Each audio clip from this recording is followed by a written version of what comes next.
Here we are on February 27th. It's a Tuesday, my day off, second last day of February, and I love to look out and see drippings coming off the roof. That tells me that regardless of what people want to say, spring is here. It's been here all of February, actually. We've had incredible mild temperatures, so yeah, it's exciting. So we're still reading through Numbers today, and we're again coming across the section where Moses has received the instruction and now the Israelites are putting it into action.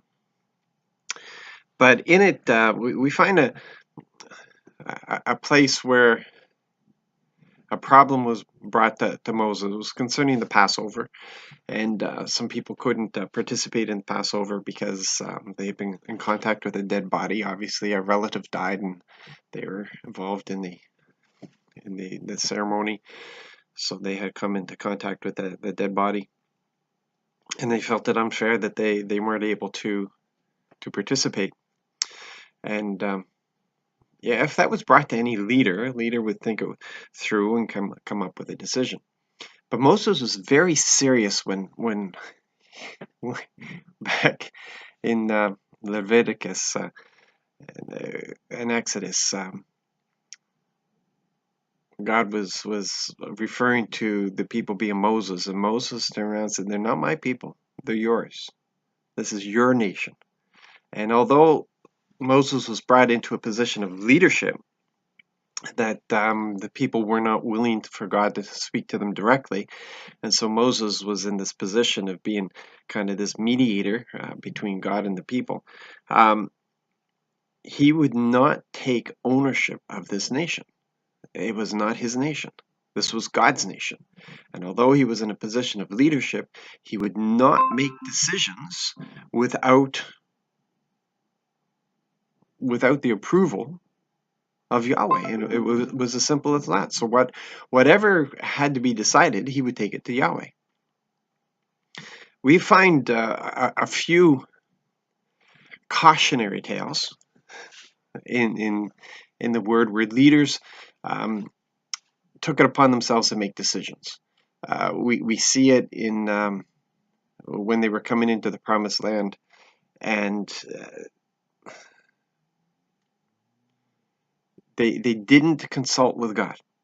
They did for the first battle, when they marched around the city for 7 days and ended up shouting and the walls came down. That was purely God's instruction, because none of us would come up with something like that. And then they decided to attack without consulting with God. They decided to attack the next town, and they didn't realize things had changed. If they had consulted with God, if they had not just assumed, then they would have discovered that the situation had changed and there were some things that they needed to take care of first. There's a number of occasions. We could look at the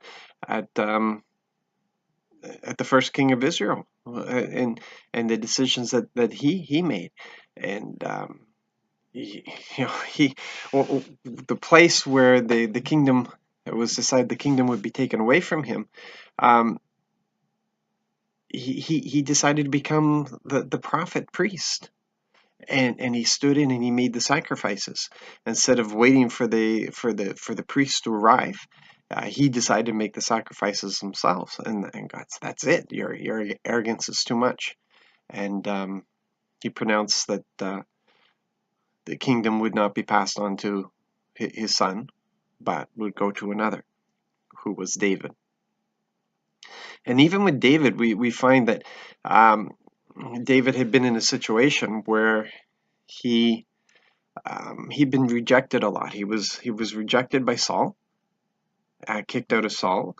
He ran away to a city, and he heard that Saul was coming after him in the city, and he asked God if the city would turn him over to Saul, and God said, yeah.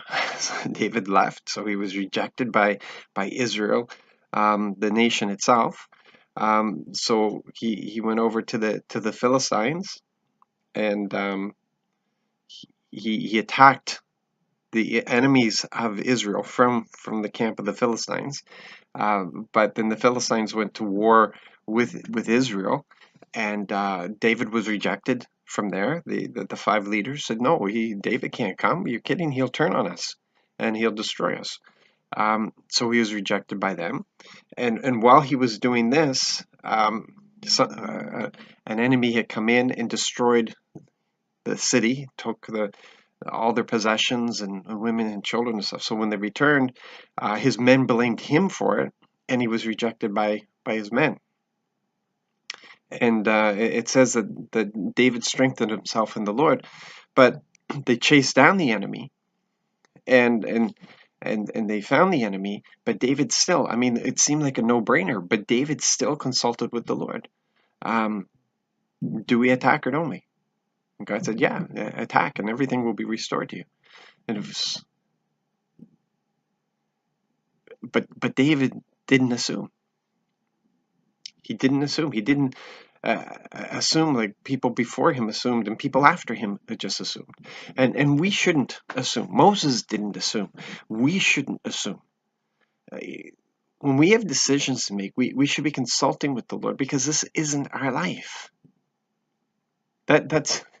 We've got to get it in our head like Moses did. The nation did not belong to Moses.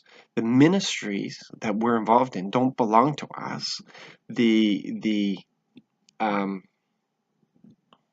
Our lives don't belong to us. Our families don't belong to us. These things are lent to us, and we are stewards of them, and we're told to look after them.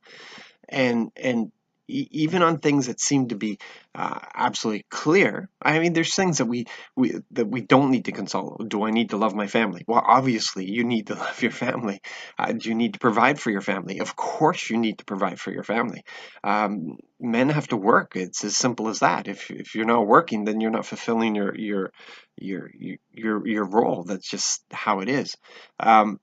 So those things, that's just part of our character that makes us up. I suppose, oh, Lord, do you want me to be joyful? Of course he wants you to be joyful. He told you to be joyful. Do you want me to have a peaceful heart? Of course, that's, but when it comes to making decisions, Lord, do I take this job? Lord, do I move to this place? Do I do this? Do you want me to be involved in this person's restoration? Those sort of things. Those are things that we need to check with the Lord on, because it may seem obvious to us, but he may have other plans.